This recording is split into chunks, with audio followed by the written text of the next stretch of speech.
প্রথম কথা প্রেশার মৈনাকটাই পুরোটা কমিয়ে দিয়েছে, তার কারণ এটা চিনির কোনো সিকুয়েল নয়, এটা পুরো একটা অন্য গল্প। অ্যাজ এফ চিনি মিষ্টি, যেহেতু আমি পিঙ্কিদি অপাদি আমরা তিনজনেই আগের গল্পটা ছিলাম আর এটাতেও আছি, তাই মানে you can think of it as if চিনি মিষ্টি অ্যান্ড বেলা পিসি they are in a different world all together. মানে এটার প্যারালাল ইউনিভার্স ধরে একদম মাল্টিভার্স, মানে ওই এদের তিনজনের সঙ্গে ওদের তিনজনের কোনো সম্পর্ক নেই। আর এইখানে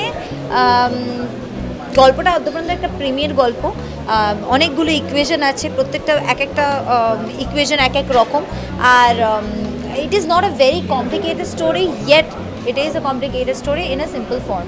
ঠিক আছে, মানে এইটাই হচ্ছে মৈনাকদার একটা জাদু, যে একটা ইন্টারেস্টিং সাটল জিনিসকে কীভাবে কমপ্লিকেটেড ওয়েতে দেখাতে পারে। আমাদের অনেক সময় মানে অত্যন্ত একটা গরুগম্ভীর কিছু একটা দেখিয়ে বোঝাতে হবে যে দেখো আমরা বাঙালি, আমরা শুধু গরুগম্ভীর ব্যাপার স্যাপারও করতে পারি, তা নয়। সিম্পল গল্পের মধ্যেও আমরা অনেক সময় সেই মানে কমপ্লিকেশনগুলো যেগুলো আমরা মিস করে যাই ডেইলি লাইফে, সেই জিনিসগুলোকে এখানে হয়তো হাইলাইট করা হয়েছে। কাউকে ভালোবেসে তার প্রতি ডিপেন্ডেন্ট হতে নেই, না হলে সে লাথি মারবেই। তার থেকে ভালো প্রথমেই সবাইকে দূরে। আমি পরপর কয়েকটা ছবি করলাম মধুমিতার সঙ্গে। মধুমিতা শুরুর থেকে ট্যালেন্ট থাকে, ট্যালেন্টকে সবাই গ্রো করাতে পারে না। ও অত্যন্ত পরিশ্রমী মেয়ে, এবং তোমরা বোধহয় জানো মিডিয়ার যারা সবাই, যে একটু অন্য রকমের মানুষ, ভীষণ প্রকৃতি ভালোবাসে, এনভায়রনমেন্টের এই যে গ্লোবাল ওয়ার্মিং হচ্ছে, তারপর অ্যানিমালদের যে প্রোটেক্ট করা দরকার, এই সমস্ত বিষয়ে ওর খুব অ্যাওয়ারনেস আগে ছিল না। কিন্তু আবার বলছি, তখন সবই 12 ক্লাস পাশ করে এসে কাজে ঢুকেছে। আমি বোঝে না সে বোঝে না সময়ের কথা বলছি, সেটাও SBF-এরই প্রোডাকশান ছিল। তারপরে ও অনেক গ্রো করেছে, এবং এখন আমি অ্যাজ আ সিনিয়র বলতে পারি, ও আমাদের থেকে পেরিয়ে গিয়ে দেশের কাজ, মানে নানা স্তরের কাজ করছে। আমি এই কারণে বলছি, মানে আমাদের পশ্চিমবঙ্গের পরিধি পেরিয়েও কাজ করছে। এবং এবারে কাজ করতে গিয়েও যেটা দেখলাম সেটা হলো সহজ আছে কিন্তু ম্যাচিওর, অনেক ম্যাচিওর হয়েছে। আগে যে ছেলে মানুষ এগুলো ছিল সেগুলো অনেকটা নেই, এবং অনেক প্রিসাইজ এবং বোঝে, এবং শটের সম্পর্কে এবারে ওর শুটিংয়ের সঙ্গে আমার তেমন বড় কোনো মানে আমি বলছি আশঙ্কা ছিল না। সবই আমাদের কথাবার্তা হয়েছে, ঘর বাড়ি পাবে বসে সেন ছিল সঙ্গে। কিন্তু তার আগে আমাদের পাহাড়ে আমরা একটা শ্যুট করছিলাম, সেখানে রীতিমতো রিস্কি শ্যুট ছিল, একটা ঝর্ণার মধ্যে জাম্প করে পালানোর ব্যাপার ছিল। সেই সমস্ত কাজের সময় এইটুকু আমি বুঝতে পেরেছি যে যে কেউ যেটা ভয় পাবে কাজ করতে, সেটা কিন্তু ও অবলীলায় করতে পারে। এবং সেই জন্যে আমি খুবই আশাবাদী। আমাদের তো দেখো, আমাদের কাজ যদি চলতে চায়, মানে ইন্ডাস্ট্রি যদি গ্রো করতে চায় আমাদের, তাহলে সবথেকে বেশি দরকার হচ্ছে যারা নতুন আসছেন তারা যেন পরিণত হয় ক্রমশ, সে তবেই কিন্তু কাজের ভার, এই দেখছো মধুমিতার উপরে কাজের ভার ক্রমশ বাড়ছে।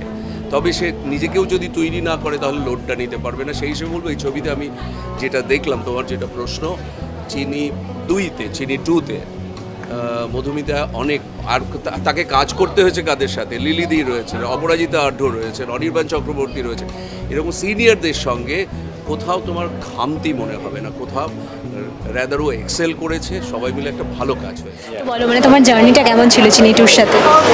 জার্নিটা অসাধারণ ছিল, কারণ দেখো আমি প্রথমেই যেটা বললাম প্রেস কনফারেন্সে, যে মৈনাক ভৌমিকের সাথে কাজ করা একটা স্বপ্নের বিষয়। কারণ এই ডিরেক্টরগুলোর সাথে, মানে these are all people we have grown up watching, right? আমি যখন কলেজে পড়তাম তখন আমি তার ছবি গিয়ে হলে দেখেছি, তারপরে কলেজ থেকে বেরিয়ে যখন প্রফেশনালি অভিনয় করেছি তার এক একটা ছবি দেখেছি। তো তার ছবিতে অভিনয় করার সুযোগ পাওয়া, এবং এত বড় একটা হাউসের ছবি SBF, যাদের সাথে আমি আগেও কাজ করেছি, তাদের সাথে আরেকবার কাজ করার সুযোগ পাওয়া, it was a big thing for me. সব মিলিয়ে মানে I am just very very excited for the release. চরিত্রটা নিয়ে একটু রিভিল করো, মানে প্রেমের ছবি তো জানি সব রকম এলিমেন্টস রয়েছে, কিন্তু একটু যদি বলো তোমার চরিত্রটা। আসলে ব্যাপারটা কি, তোমাদের সবাইকে বলি যে তোমরা ট্রেলারে হয়তো দেখেছো যে আমার এবং অনির্বাণ দা যে চরিত্রটি করছেন তা আমাদের খুব একটা রিভিল করা হয়নি আমাদের চরিত্রের ব্যাপারে, সেটা একটু সারপ্রাইজ থাকুক 11ই অগস্টের জন্য। তবে চরিত্রের নাম স্যামি, সেটা সবাই অলরেডি জেনে গেছে। অনেকটা মিষ্টির মধ্যে যে মানুষটি এসে একটু সবার কাছে মানে সব রকম ফ্লেভার তো দরকার হয়, একটু টক লাগে একটু মিষ্টি লাগে, আমি হচ্ছি ঝাল। মানে স্যামির কাজ হচ্ছে to be the spice of the story. মধুমিতাদির সাথে অফস্ক্রিন বন্ধুত্বটা কতটা জমেছে? ওরে বাবা, আর বলতে পারবো না। মানে ওর সাথে আই হ্যাভ হ্যাড এত মজা এত fun after a very very long time, because মানে একটা ব্যাপার ছিল যে আমি ওকে আগে থেকে চিনতাম একজন বন্ধু থ্রু দিয়ে, খুব যে বন্ধুত্ব ছিল তা নয়, তো কারণ আমরা সবাই নিজেদের কাজে ব্যস্ত থাকি। আর ও হ্যাঁ চিনির মতন মিষ্টি হয়ে গেছে, এবং আমি অনেক দিন বাদে একজনকে পেয়েছি যে আমার মতন ক্যাপুচিনোকে এতটা ভালোবাসে।